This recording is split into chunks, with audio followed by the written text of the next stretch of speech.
আসসালামু আলাইকুম, সবাইকে ওয়েলকাম নতুন একটা ভিডিওতে। ধারণা করুন আমার হাতে এটি কি। এটা হলো একটি বেল। তো এই বেলটা অনেক দিন আগে পাড়া হয়েছে, প্রায় 1 মাসের উপরে হবে, কিন্তু বেলটা কিন্তু নষ্ট হয় নাই। বেলটা এখনো ভালো। বেলটা নষ্ট হয় নাই কারণ বেলটা পরিপক্ক ছিল, বাট এটা আমি পাকা গাছ থেকে পারি নাই, কাঁচাই পারছিলাম।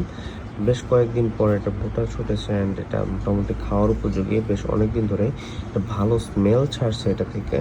আর এটা আমাদের গাছের সব থেকে ভালো বেল, খেতে বড়ই মিষ্টি। আর বেল কিন্তু স্বাস্থ্যের জন্য অনেক উপকার, আপনার পরিপাকতন্ত্রের জন্য খুবই উপকারী। সো এখন এটা ভেঙে নিব। এটা ভাঙার পর আপনাদের দেখাচ্ছি। বিসমিল্লাহ। এভাবে রাউন্ড করে মারলে গোল করে ভাঙে। এই যে ফাটল ধরেছে, এখন এভাবে টান দিলেই মোটামুটি এটা খুলে যাবে। দেখেন ভিতরে কত সুন্দর একটা বেল। এখন এটা আমরা শরবত করে বা নর্মালি খেতে পারি।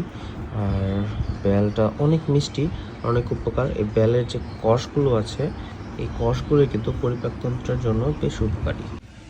পাশাপাশি বেলে কিন্তু রয়েছে প্রচুর পরিমাণ vitamin A, B, C, calcium, phosphorus, potassium এবং প্রাকৃতিক ফাইবার।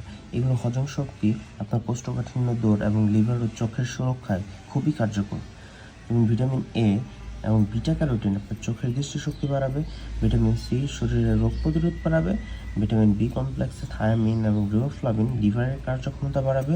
ক্যালসিয়াম এবং ফসফরাস হাড় ও দাঁত মজবুত করবে এবং পটাশিয়াম রক্তচাপ নিয়ন্ত্রণে রাখতে কার্যকর ভূমিকা পালন করবে। সো আপনার খাদ্য তালিকায় যখন আপনার বেলের সিজন আসে, মোটামুটি ভাদ্র আশ্বিন মাসের দিকে, অবশ্যই খাবার তালিকায় বেল রাখুন। আর এখন মোটামুটি সারা বছরই বিভিন্ন ফল আপনার বাজারে পাওয়া যায়, তো আপনারা সেখান থেকেও নিয়ে খেলতে পারেন। তবে বেলটা মোটামুটি এখন অফ সিজনে মোটামুটি দামে বিক্রি করা হয়। আর তবে এইগুলো আপনারা ফেলে কখনোই খাবেন না। শরবতের মধ্যে এগুলো আপনারা অবশ্যই মিক্স করিয়ে দেবেন, যাতে করে আপনাদের পরিপাকতন্ত্রের জন্য এটা অনেক উপকারী হয় অ্যান্ড স্বাস্থ্যের জন্য অনেক ভালো। ধন্যবাদ সবাইকে ভিডিওটা দেখার জন্য। আসসালামু আলাইকুম।